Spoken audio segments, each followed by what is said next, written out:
Bugünkü dərsimiz maqnit sahəsi olacaq. Biz bundan qabaq elektrik və qravitasiya sahələrini keçmişdik. Bugünkü dərsimiz isə maqnit sahəsidir. Maqnit sahəsi nə zaman yaranır, hansı hallarda yaranır, onları sizə izah eləyəcəm. Hələlik isə dərsin adını yazırıq. Maqnit sahəsi.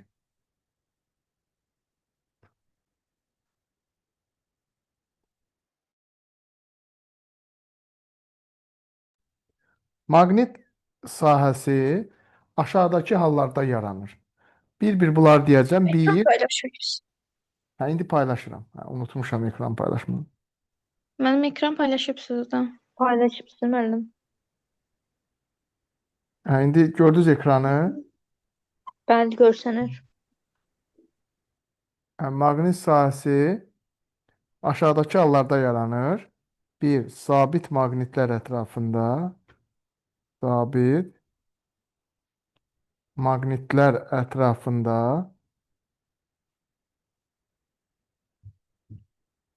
İki, cərəyanlı naqillər ətrafında. Cərəyanlı naqillər ətrafında. Üç, hərəkət edən yüklü zərrəciklər ətrafında.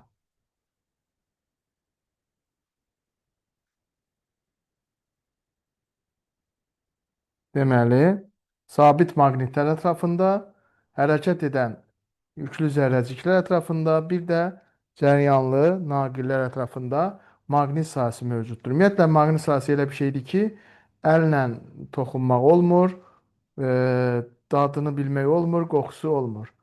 Sadəcə biz onun təsirini müəyyən edə bilərik. Sadəcə təsirini necə müəyyən edə bilərik, necə görə bilərik, necə hiss edə bilərik? Çünki iki maqniti yan-yana qoyduqda ya onlar bir-birinə yapışacaqlar, ya da onlar bir-birindən aralanacaqlar. Belə bir bəsit təcrübə ilə tapmaq olar. İndi sizə danışacağım sabit maqnitlər ətrafında. Ümumiyyətlə, sabit maqnit nədir? Ondan danışacağım. Maqnit xassəsini uzun müddət özündə saxlayan maddələrə sabit maqnitlər və ya sadəcə maqnitlər deyirlər. Maqnit xassəsini uzun müddət özündə saxlayan maddələrə sabit maqnitlər və ya sadəcə maqnitlər deyirlər. Maqnitin maqnit xassəsi güclü olan iki qütbü var. Onlara deyirlər şimal, birinə də deyirlər cənub. Şimal və cənub. İngilis hərflərinin baş hərfi ilə yazırlar. Birinə deyirlər north, digərinə deyirlər south. Yəni cənub və şimal. Yəni bunlar maqnitin qütbləridir. Cənub və şimal. Və maqnitin eyni adlı qütbləri bir-birini dəf edər, yəni bir-birindən aralanar. Əks adlı qütblər isə bir-birinə doğru cəzb olmalılar. Baxın, belə bir şey. Belə bir maqnit çəkmişik. Bax, bura N-dir deyək. Onda buranı N yazaq. Bura S-dir deyək. Burada S yazaq. Onda bu naqillər bir-birinə doğru cəzb olunacaqlar. Birinci naqilə təsir edən qüvvə sağa doğru yönələcək və F1 qüvvəsidir. İkinci maqnitə təsir edən qüvvə sola doğru yönələcək. O da F2 qüvvəsidir. İndi bunlar eyni qütblər olsa nətər olar? Onun şəklini çəkərək sizə göstərək. Tutaq ki, burada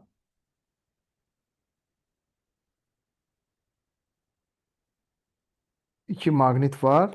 Bu dəfə onların eyni adlı qütbləri, məsələn, S qütbləri, cənub qütbləri yanaşı gəlibdir. Eyni adlı qütblər bir-birindən aralanacaqlar. Birinci maqnitə təsir edən qüvvə sağa doğru yönələcək. İkinci maqnitə təsir edən qüvvə isə sola doğru yönələcək. Bu qüvvələr qarşılıqlı təsir qüvvələri olduqlarına görə bunların hər zaman modullarının nisbəti 1-ə bərabərdir. Yəni bu qüvvələr qiymətcə bərabər, işarəcə əksdirlər. Onda bunların nisbəti Maqnitin böyüklüyündən asılı olmayaraq hər zaman 1-ə bərabərdir. Maqnitin böyüklüyündən asılı olmayaraq həmişə 1-ə bərabər olacaqdır. Belə və bu maqnitlər ətrafında maqnit sahəsi yaranır. Maqnitin bəzi xassələri var. Onlardan birini sizə demək istəyirəm. Maqniti nə qədər neçə dəfə bölürüksə bölək, maqnitin iki qütbü alınacaq.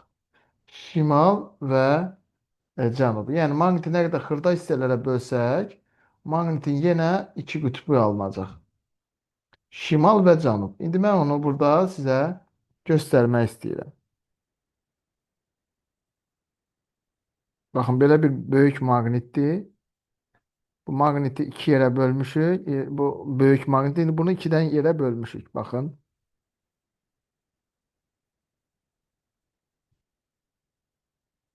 Aldığımız hissələri yenə iki hissəyə xəyalən qururuq. Yenə də iki hissəyə bölürük. Bunları da iki hissəyə bölürük. Məncə bu qədər bölmək kifayətdir. Hə, baxın, burada endisə bu qıraqlarda hamısı en olacaqdır. Və digər tərəf isə S olaraq davam eləyəcək. Bax, bura S olacaqdır. Bura S. Bura S olacaq. Burada S olacaq. Burada S olacaq. İndi baxın, burada bir dənə en yazaq. Baxın, bölündü. Yenə burada bir dənə en yazırıq. Burada bir dənə en yazırıq. Burada bir dənə en yazırıq. Gördüyünüz kimi maqniti nə qədər paralasaq da onun yenə də neçə qütbü alındı? 2 qütbü alındı. Şimal, cənub. Yəni bu oradan belə bir nəticə çıxır ki, tək qütbdən ibarət maqnit almaq mümkün deyil.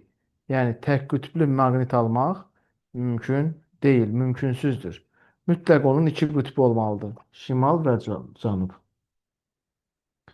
Hə, indi isə sizə bax birinci maqnitlər ətrafında maqnit sahəsini araşdırdıq. İndi cərəyanlı naqillər ətrafında sizə maqnit sahəsindən danışacağam.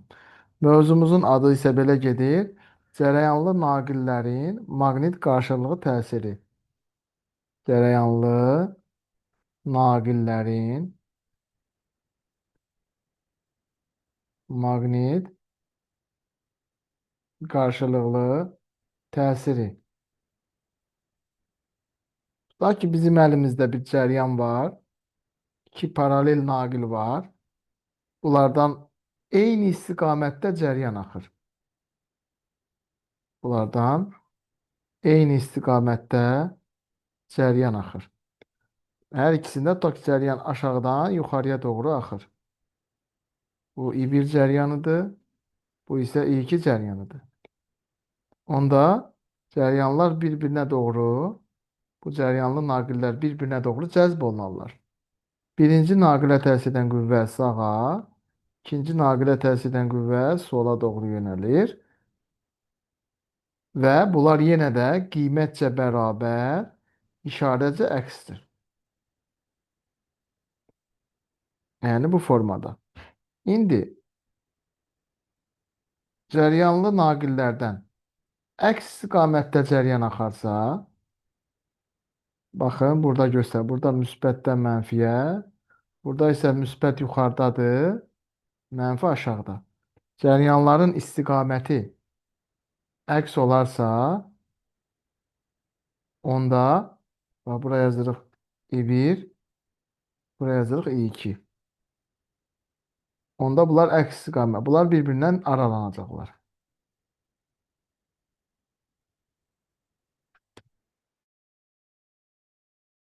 Açdım. Hə, onda yenə də birinci naqilə təsir edən qüvvə sola doğru, ikinci naqilə təsir edən qüvvə isə sağa doğru yönəlir.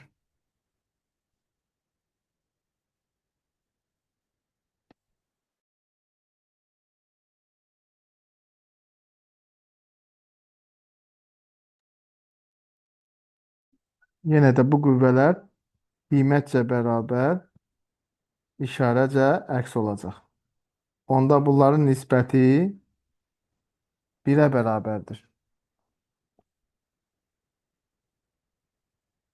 İndi naqillərdən birindən cəryan axıb, digərindən axmazsa, onda naqillərdə maqnit qarşılıqlı təsir qüvvəsi yaranmayacaq. Ta ki bir cəryanlı naqildən cəryan axıb, digərindən axmazsa.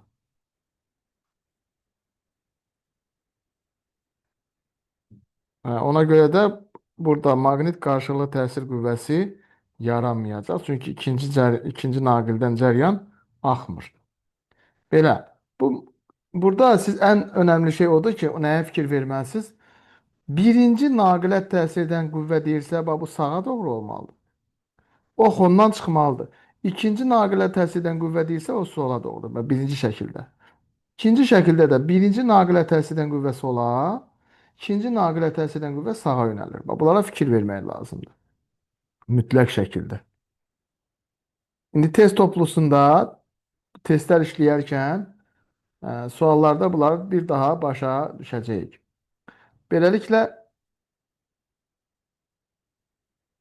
cəryanlı naqillərin maqnit qarşı təsirini də dedik. Hərəkət edən yüklü zərrəciklər ətrafında maqnit sahəsini biz 6-cı gün keçəcəyik. Bu gün isə bu iki başlıq ətrafında xeyli danışacağıq. İndi sizə danışacağım maqnit induksiya xətləri və ya maqnit induksiya vektorundan danışaq, sonra maqnit induksiya xətlərindən danışarıq. Bax, belə bir naqil olduğunu düşünün və bu naqildən I cəryanı axır və ta ki bu naqil maqnit sahəsində yerləşdirilib. Bu cəryanlı naqil maqnit sahəsində yerləşdirilib. Bu cəryanlı naqilə bir qüvvə təsir eləyir. Həmin qüvvə olsun maksimal qüvvə, maqnit qüvvəsi də deyə bilərsiniz.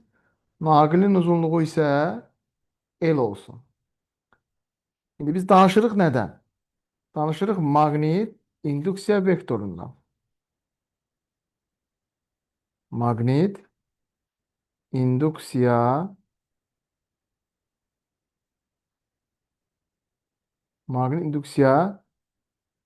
vektorunun modulu. Maqnit induksiya vektorunun modulu B hərfi ilə işarə olunur. Maqnit sahəsi tərəfindən naqilə təsir edən maksimal qüvvənin naqildən keçən cəryan şiddəti və naqilin uzunluğuna hasilli olan nisbətidir. F maqnit bölünsün I vurulsun L düsturu ilə hesablanır. Maqnit induksiya vektorunun nəyi? Modulu. Bunun vahidini də biz yaza bilərik. Bunun vahidi olacaq Newton bölünsün amper vurulsun metr. Bu da bir Tesla eləyir. Bir Tesladır maqnit induksiya vektorunu. B vektoru, yəni maqnit induksiya vektoru adından da məlum olduğu kimi vektorial kəmiyyətdir. Vektorial kəmiyyətdir. Və maqnit əqrəbi var. Maqnit əqrəbinin şimal qütbü həmişə B vektoru istiqamətində yönəlir. İndi mən sizə maqnit əqrəbi çəkməyə çalışacağım. Maqnit əqrəbinin şimal qütbü həmişə B vektoru istiqamətindədir.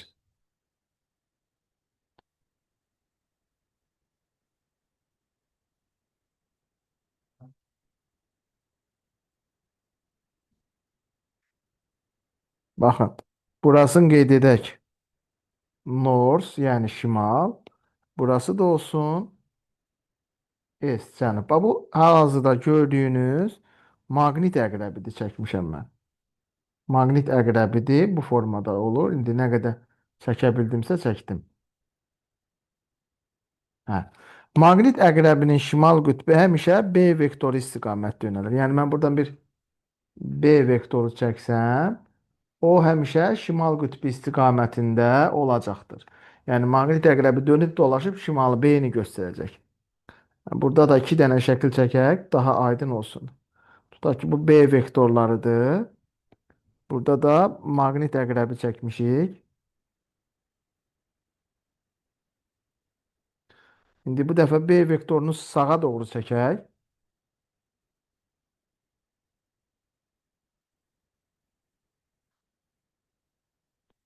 Burada da əqrəbi yenə bu formada qeyd edək. İndi qütblərini yazaq.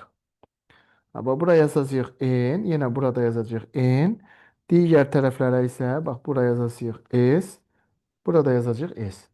Bax, maqnit əqrəbi və maqnit induksiya vektorunu da keçdik. İndi maqnit qüvvə xətlərini, maqnit induksiya xətləri də deyirlər. Maqnit induksiya xətlərini sizə izah eləyə bilərəm. Yazırıq bura.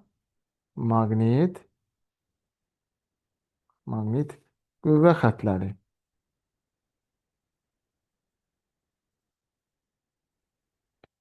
Maqnit qüvvə xətləri o xətlərə deyilir ki, sahənin istənilən nöqtəsində çəkilmiş toxunan B vektoru istiqamətində yönəlsin. Sahənin istənilən nöqtəsinə çəkilmiş toxunan B vektoru istiqamətində yönəlsin. İndi mən sizə maqnit qüvvə xətləri haqqında məlumat verəcəm, sonra şəkillərini çəkəcəm. Maqnit qüvvə xətləri, ümumiyyətlə maqnit sahəsi burulğanlı sahədir.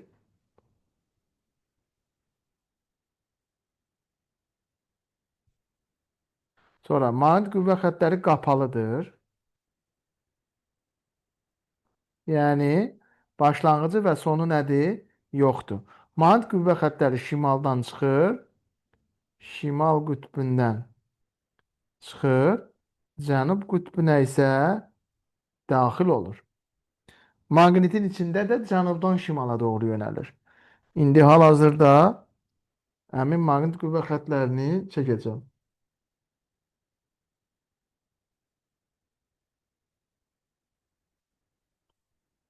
Bu formada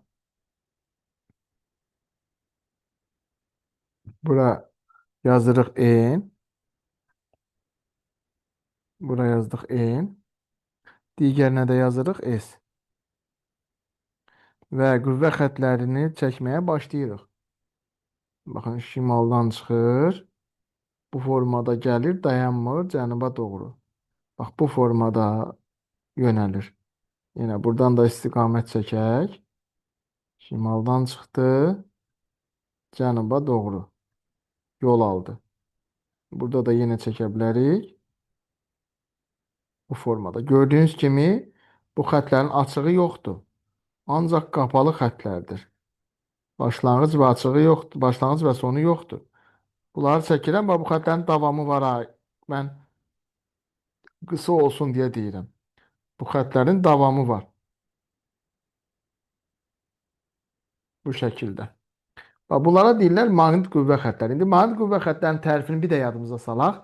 Deyir ki, maqnit qüvvə xətləri o xətlərə deyilir ki, sahənin istənilən nöqtəsində çəkilmiş toxunan B vektoru istiqamətində yönəlir. Yəni burada mən toxunan çəksəm, B vektoru istiqamətində olacaq.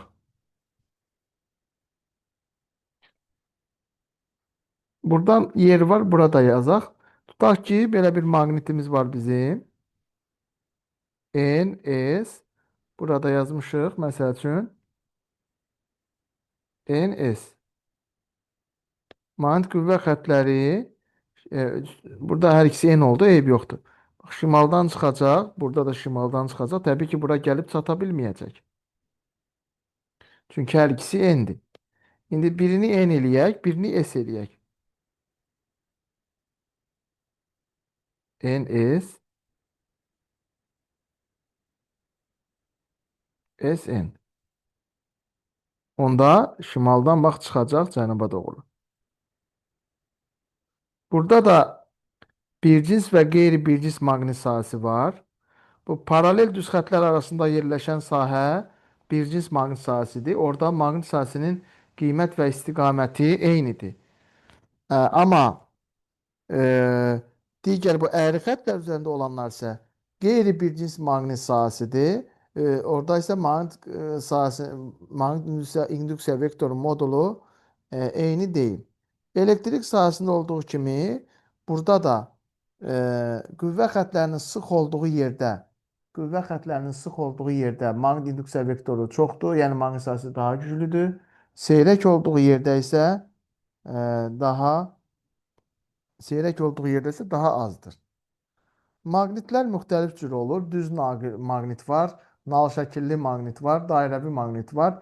İndi bir dənə də burada yer var deyənə mən belə deyək də nal şəkilli maqnitin maqnit sahəsindən sizə danışmaq istəyirəm. Bax bu nal şəkilli maqnitdir. Onun uc nöqtəsi bax bu tərəfi olur S, bu tərəfi olur N. Burada da maqnit qüvvə xətləri yenə dediyimiz kimi N-dən S-ə doğrudur. N-dən S-ə doğru. Buraya bir əqrəb yerləşdirsək, buraya bir əqrəb yerləşdirsək, onda bu tərəf olacaq N, bu tərəf olacaq S. Çünki dedik ki, əqrəbin şimal tərəfi həmişə B-ni göstərir. Əqrəbin şimal tərəfi həmişə B-ni göstərir. İndi keçdik maqnit qüvvə xətlərinin əl qaydası ilə. Maqnit qüvvə xətləri maqnit induksiya vektorunun modulu sağ yivli burğu və ya sağ əl qaydası ilə tapılır. Sağ yivli burğu və ya sağ əl qaydası. Yazıram bura. Sağ yivli burğu qaydası.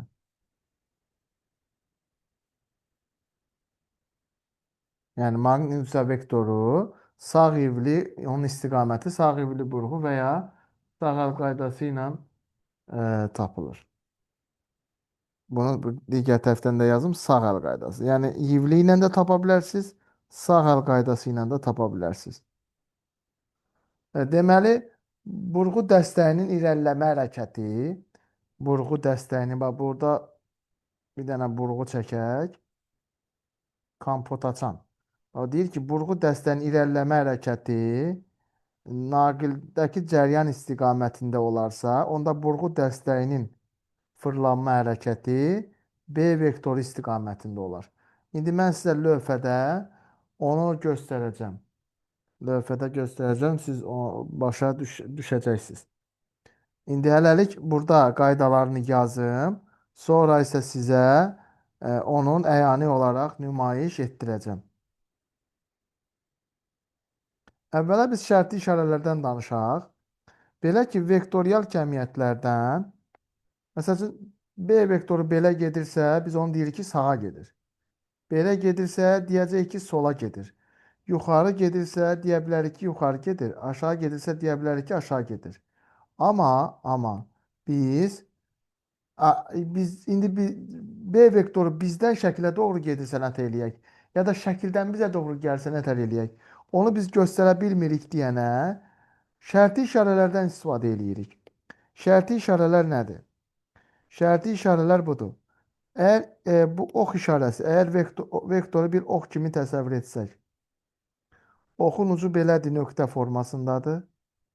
Oxun arxası lələk formasındadır. Yəni oxun arxası x-dır. Yəni ox bizə tərəf gəlirsə biz onu nöqtə kimi görürük. Bizdən gedirsə onun x kimi görürük. Çox uzatmayaq, izahlara keçək. Yəni hər tərəf x-dırsa, bu deməkdir ki, B vektoru bizdən şəkil müstəvisinə doğrudur.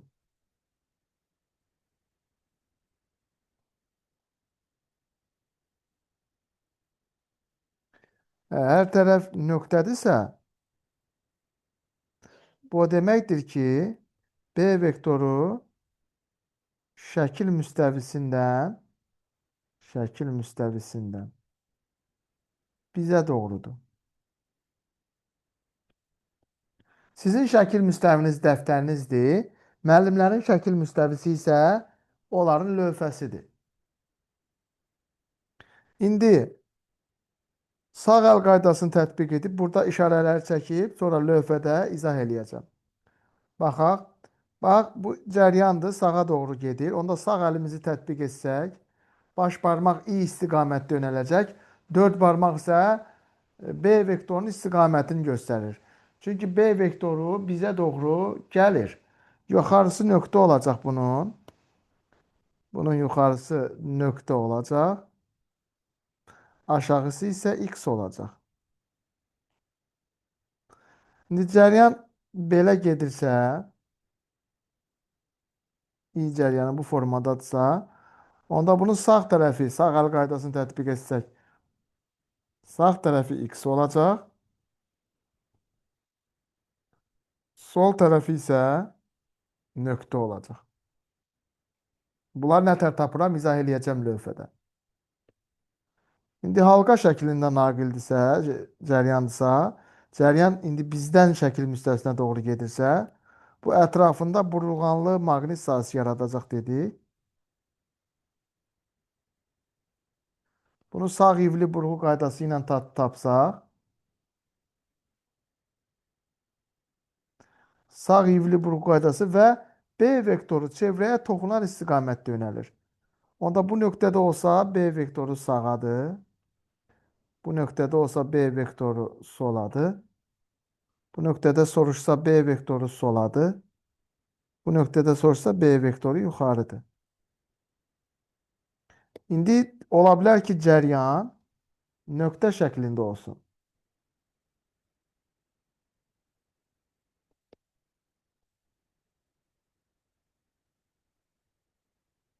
Bu formada. Belə olanda sağ ivli vur qaydası bu tapdığımızın əksi olur. Yəni, bu nöqtədə soruşsa sola, bu nöqtədə soruşsa aşağı, bu nöqtədə soruşsa sağa, bu nöqtədə soruşsa yuxarı olacaq.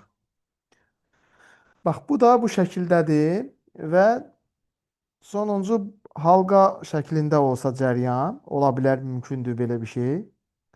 Ta ki, cəryan halqa şəklindədir. Burası müsbət, burası mənfi. Cəryan da bu formada gəlir. Onda sağ ivli burğu qaydasından tətbiq etsək, bunun içərisi olacaq x. İçərisi olacaq x.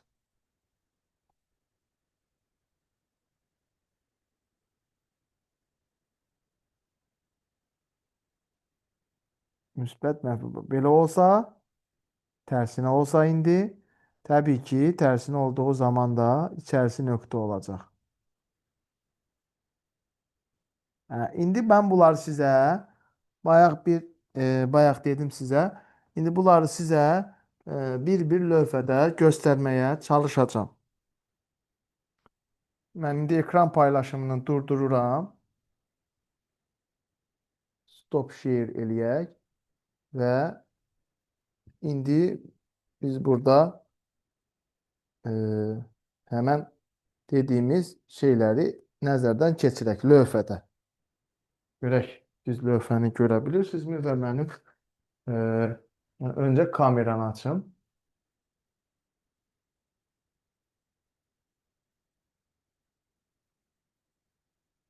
Görə bilirsinizmi şagirdlər? Böyük ekranda görürsünüz siz hal-hazırda, yoxsa təkcə balaca ekranda görürsünüz? Böyük ekranda böyüdü. Görürsünüz, hə. Bu sağ əlimdir, mənim sağ əlimdir. Sağ əldən, sağ yivli burğu qaydası. Əlimi bu formada tutacağım. Cəryan belə gedirsə belə tutacaq. Cəryanı sanki ovuzumuzun içine alırıq. 4 barmaq sizə doğru gəlirsə nöqtədir. Sizdən gedirsə x-dir. İndi bunu biz tətbiq edək.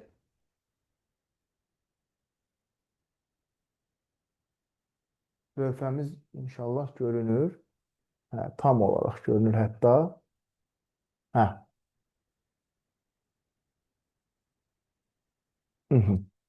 İndi bir-bir orada çəkdiyim şəkilləri bir-bir sizə izah eləyəcəm.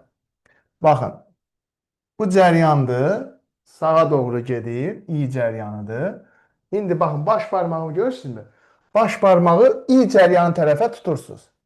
Görürsünüz ki, baş barmağı i tərəfə tutanda 4 barmaq bizə doğru gəlir. Yəni, şəkil müstəvisindən bizə doğru gəlir. Şəkil müstəvisindən bizə doğru gələnin adını qoyuruq nöqtə. Avtomatik yuxarı nöqtədirsə, aşağısı x olacaq. Çünki tapmaq da olar. Ha, baxın bu formada bax cəryanı tuturam belə. Aşağı hissə bax bizdən gedir. Bax 4 barmaq bizdən gedir. Bizdən gedənin adı da olacaq x. Hə. İndi cəryan burada bu formada olarsa, cəryan yuxarıya doğru olarsa, bu daha rahat olacaq bunu tapmaq. Baş barmağı cəryan istiqamətdə tutmalıyıq. Baxın, cəryan istiqamətdə tuturuq. Bax, bunun sağ tərəfinə baxın. Bax, bizdən gedir. Bizdən gedir. Bizdən gedənin adı nədir? Bizdən gedənin adı x-dir. Yəni, bunun sağ tərəfi olacaqdır x. İndi mən belə düşünüm. İndi bax, cəryanı bax, elə bir ovucun içinə al. Bax, bu markerdir. Üzü yuxarı doğru gedir. İndi markeri ovucun içinə almışam. Baxın, sizə doğru gəlir bu cəryan. Sizə doğru gəlir. Sizə doğru gələnin adını nə qoymuşduq? Bizə doğru gələnin adını qoymuşduq x. Yox, üzr istəyirəm, nöqtə. İndi o halqavari cəryanda nətərdir? Orada vəziyyət daha yaxşıdır. Buradakından daha yaxşıdır. Buranı silirəm. Çünki lövhəmizdə var artıq.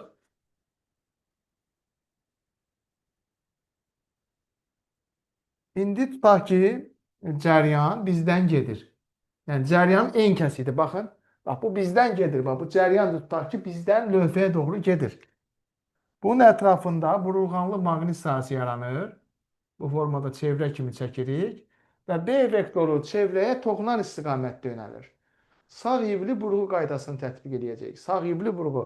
Baş barmaq bu dəfə cəryan istiqamətdə. Baxın. Cəryan bu hansı istiqamətdə? Bax, əlimə baxın. Saat əqrəbi istiqamətində fırlayırıq. Bax, bu cəryanın istiqamətidir. Baş barmağı biz yönləndirməliyik o tərəfə və bu saat əqrəbi istiqamətində fırlanır bu.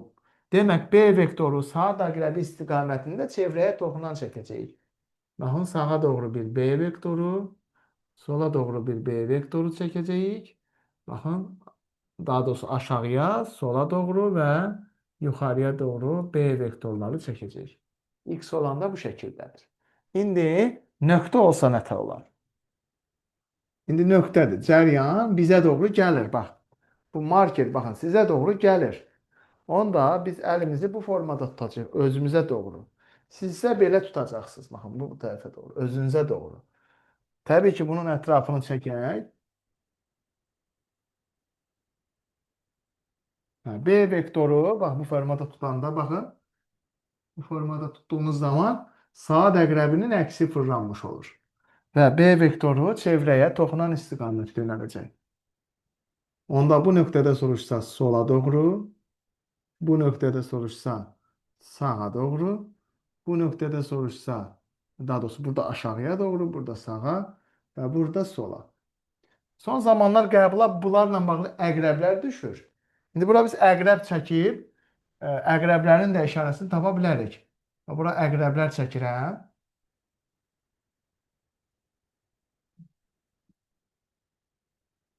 Bax, bu formada əqrəblər çəkirəm. İndi bunun şimal cənubunu yazmaq çox rahatdır. Dedik ki, şimal tərəf həmişə B-ni göstərir. Onda bura olacaq N, burada da yenə olacaq N, burada da yenə olacaq N, burada da N. Və təbii ki, digər tərəflər olacaq S, S, S, S. Burada da təbii ki, yenə eyni şəkildə yazmaq olar ki, B vektoru hansı istiqamətdə yönəlir deyə. İndi digər halqalar qaldı. Halqalar da deyək. Halqalar da elə burada çəkək, göstərək. Bax, bu cəryan həmişə müsbət qütbdən çıxır. Mənfi qütbə geri gəlir. Bax, belə bir halqadır. Cəryan bu formada axır. Bu rahatdır. Bunu tapmaq asan. Bax, əlimə baxın. 4 barmaq. Bax, bu hansı istiqamətdə fırlanır? Baxın, saat əqrəbi istiqamətdə fırlanır. Əlimi də tuturam, bax, saat əqrəbi istiqamətində. Bax, görürsünüzmü? Demək, barmağım bizdən gedir.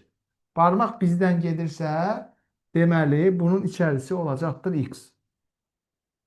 Deməli, içərisi oldu x. İndi cəryanı tərsinə çəkək. Tutaq ki, cəryan buradan çıxdı, müsbət.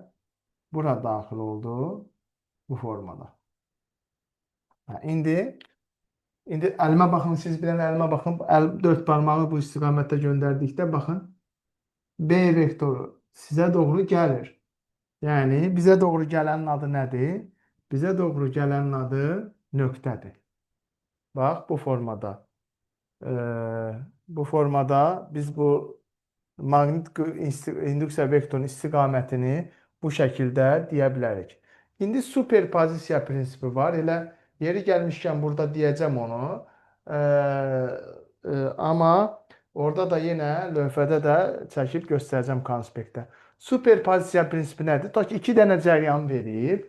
Üçüncü nöqtədə yekun B vektorunu soruşur. Yekun B vektorunu tapmaq superpozisiya prinsipi deməkdir. Yəni sahənin verilmiş nöqtəsindəki induksiya vektorunun modulu ayrı-ayrı nöqtələrin həmin nöqtədəki vektorlarının cəminə bərabərdir deməkdir. İndi bunları silib superpozisiya prinsipini necə siz tapmalısınız, onu sizə izah edəcəm.